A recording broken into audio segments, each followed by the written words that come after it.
Thanks to Gundam Versus, I now know that the pilot of the Phantom Gundam, Font Bod, is basically a fanboy of Gundam incarnated into the Universal Century, which retroactively makes his Gundam the Fanboy Gundam.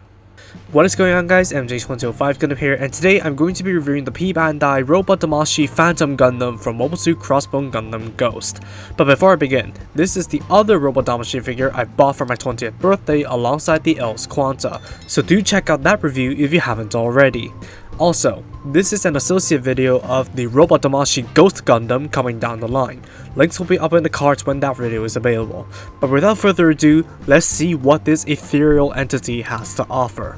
Taking a look at the box, and it's admittedly a long one, we have the Phantom Gundam with Phantom Light on the front, really selling this feature heavily. But since this is a premium release, this has no window on the front unlike the regular release Robot Damashii figures.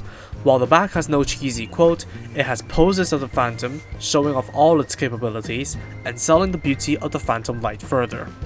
Taking the contents out, you'll find yourself with a clamshell with the Gundam and accessories, effect parts and adapters, and the instructions show you the mounting of the weapons, Phantom Light, transformation, and the light in the mobile armor mode, which reflects that this set has quite a lot to unpack. Upon taking the Gundam out of the clamshell, a closer look dictates that this figure just looks top notch.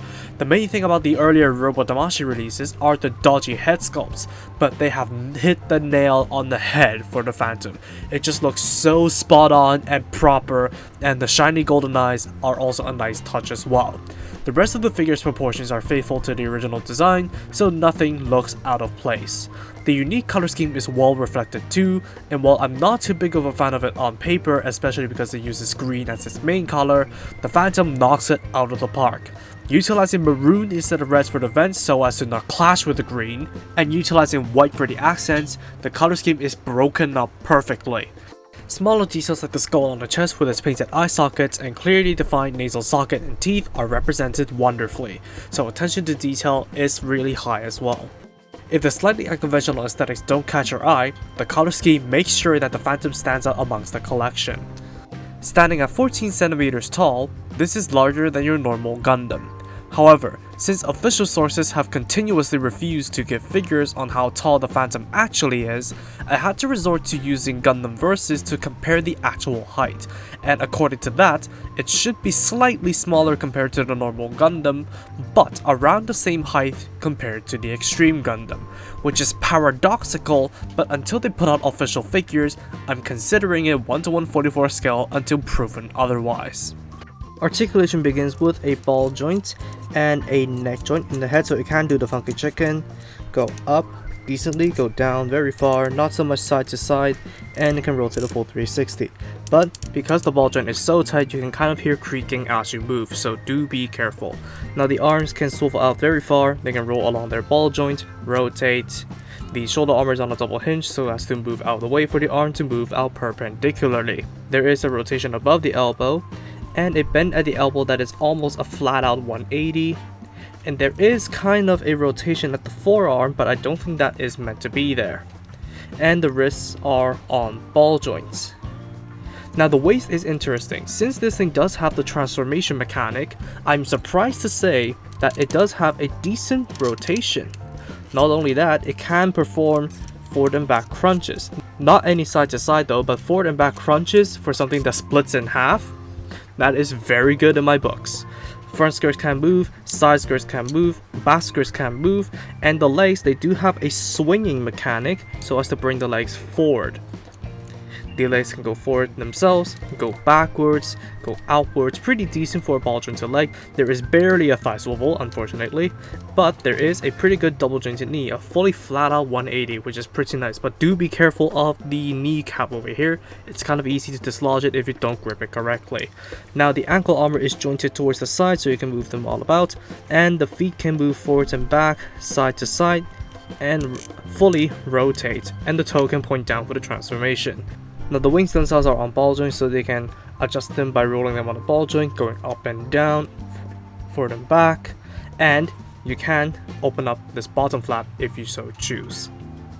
Articulation on the Phantom is definitely outstanding, and while its structure is sturdy, the most surprising thing is that it does still have very good waist articulation, even though the frame is made to be separated in the middle. Overall, it's definitely a fun figure to pose and play around with. For accessories, it has a pair of fists, open hands, and holding hands, all of which are in a softer rubber material. You do also have an alternate head you can swap on for the heat radiation face open form, with a very nicely painted golden mouth vent. For weapons then, we begin with the heat swords stored in the side skirts. They're pretty basic and can be held by wedging them into the holding hands. It sets off my alarm bells doing so, but the final grip is secure, which is reassuring as the older Robot Damashii figures can't hold their weapons securely, especially for play. Next, we have its main weapon, the Butterfly Buster B. It looks pretty basic as well, and can be wedged into the hand for a secure grip.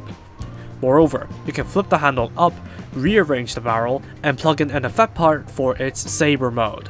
The long and detailed effect part is definitely striking, and you don't need to keep track of a connecting piece like those on the high grade, so that's definitely a plus. Finally, you have the Phantom Light effect parts, and they look fantastic. Though equipping them on requires some part swapping, the process is not at all tedious. Swap out the head crest, shoulder panels, chest piece, the white arm emitters by firstly bending the arm then pushing from underneath to remove the original piece, the front skirt emitters by pushing them from underneath for removal,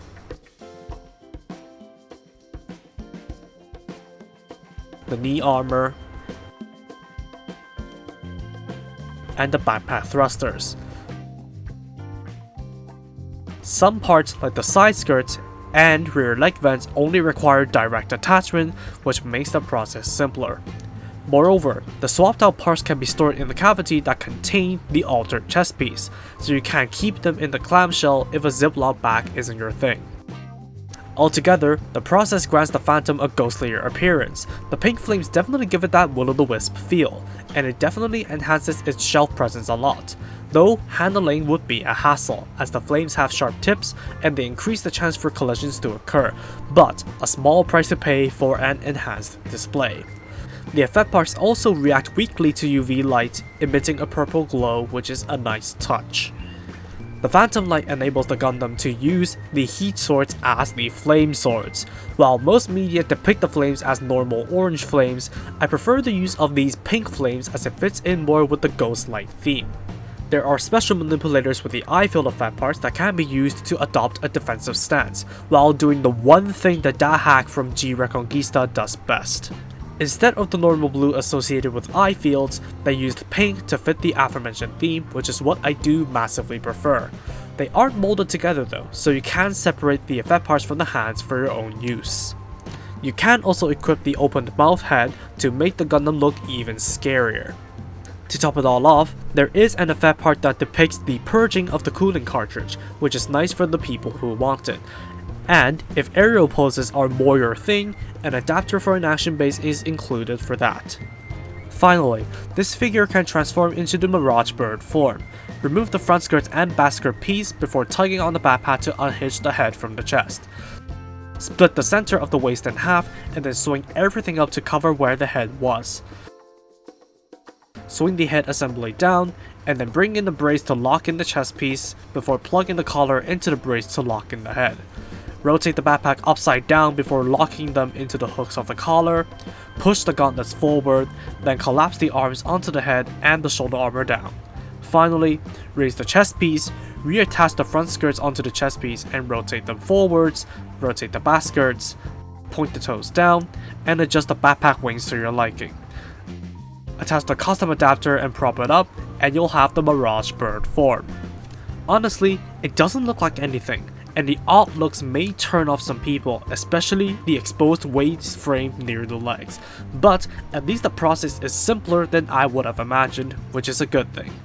Moreover, you can attach the light effect parts onto the chest, skirts, wings, and rear leg thrusters to depict it using the Phantom Light in the Mirage bird form, which definitely enhances the display and makes it even ghostlier due to the weird looks.